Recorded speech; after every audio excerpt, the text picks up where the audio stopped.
Next set हम discuss करते हैं AWT। Question number 1, in arc welding the temperature of arc welding में जो टेम्परेचर होता है उसकी रेंज होती है 3500 degree Celsius. Second question, the arc has, arc linear resistance characterize होता है, पॉजिटिव रेजिस्टेंस कैरेक्टराइज होता है, नेगेटिव रेजिस्टेंस कैरेक्टराइज होता है और हाईली इंडक्टिव रेजिस्टेंस कैरेक्टराइज होता है। So option 3 is correct answer, that is negative resistance characteristics. इसमें नेगेटिव रेजिस्टेंस कैरेक्टरिस्टिक होती है। Third question is arc can be produced by, arc कैसे प्रोड्यूस किया जा सकता है? आर्क प्रोड्यूस करने के लिए हम दोनों टाइप के करंट यूज करते हैं, आइदर AC और DC। DC में state polarity and reverse polarity, किसी भी तरीके से हम आर्क प्रोड्यूस कर सकते हैं।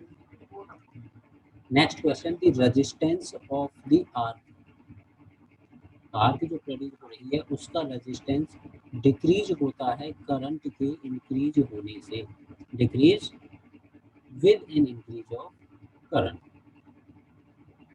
In arc welding, the voltage on AC supply system is the range of, arc welding में जो AC सप्लाई दे रहे हैं उसका जो वोल्टेज रेंज होता है दैट इज 1000 to 1200 वोल्ट की रेंज का वो वोल्टेज होता है।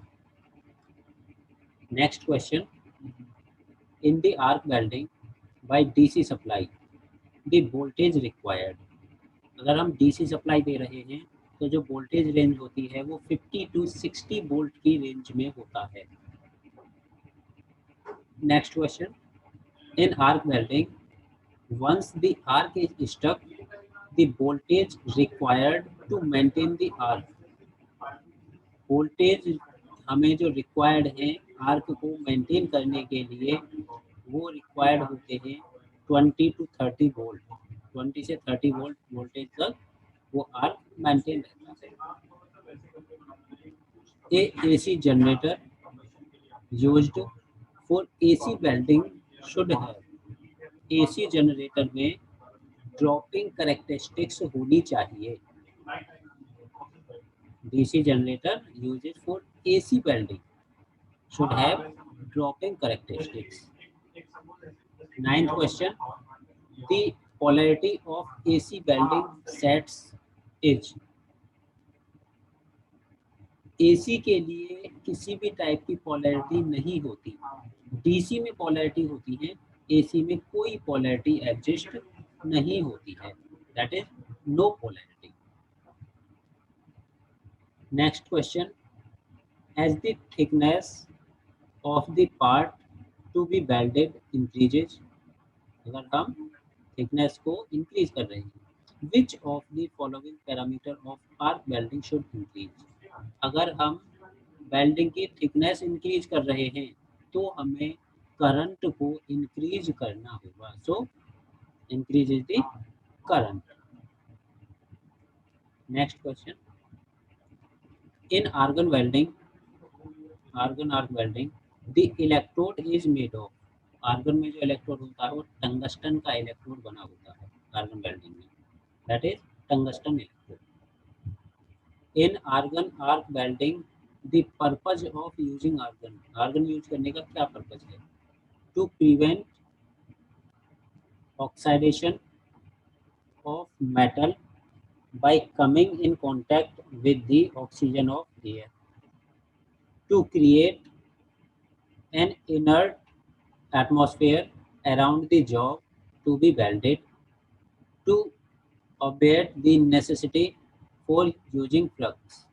तो ये सभी ऑप्शन सही हैं, correct answer is all of the above, all of the above is correct answer.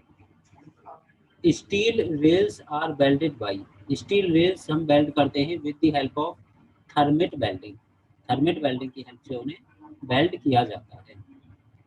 In gas welding, the gases used are, gas welding में कौन कौन सी गैस यूज की जाती है? ऑक्सीजन एंड एसिटिलीन गैस की हेल्प से हम गैस वेल्डिंग परफॉर्म करते हैं। Steel pipes are manufactured by, steel pipes को हम रेजिस्टेंस वेल्डिंग की हेल्प से मैन्युफैक्चर करते हैं। Next question, which of the following is different from the remaining? Spot welding, seam welding, butt welding, argon arc welding. अगर हम देखें ऊपर वाली तीनों ही वेल्डिंग रेजिस्टेंस वेल्डिंग की क्लासिफिकेशन है। तो odd one is argon arc welding. Next question, 2-3 mm thick mild steel sheets are to be welded. The electrode of 18, 16, 3 and 10 numbers are available. Which one would you select? सबसे minimum number का electrode यहाँ पर हमें select करना होगा, that is number 3 electrode used for welding of mild steel sheet. Next question, what is an example of plastic welding?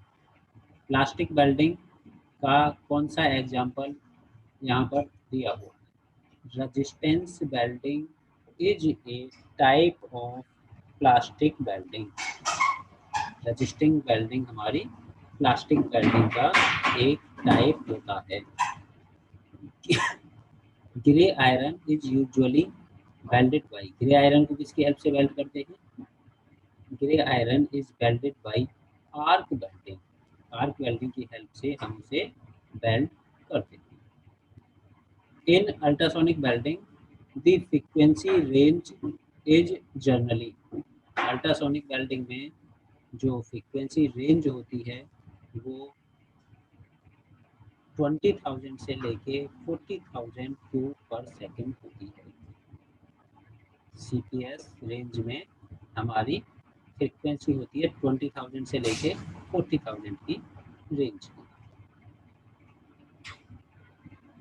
Next question, arc blow is a welded defect which encountered in, arc below जो आता है वो अगर हम DC current use करके arc welding कर रहे हैं उस केस में हमारा आर्क बिलो डिफेक्ट आता है।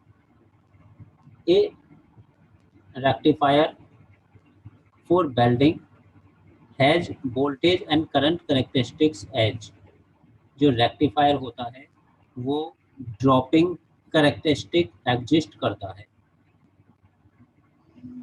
Next question, the advantage of welding motor generator is usually in the range of, जो वेल्डेड मोटर जनरेटर होता है उसमें लेस मेंटेनेंस की रिक्वायरमेंट होती है।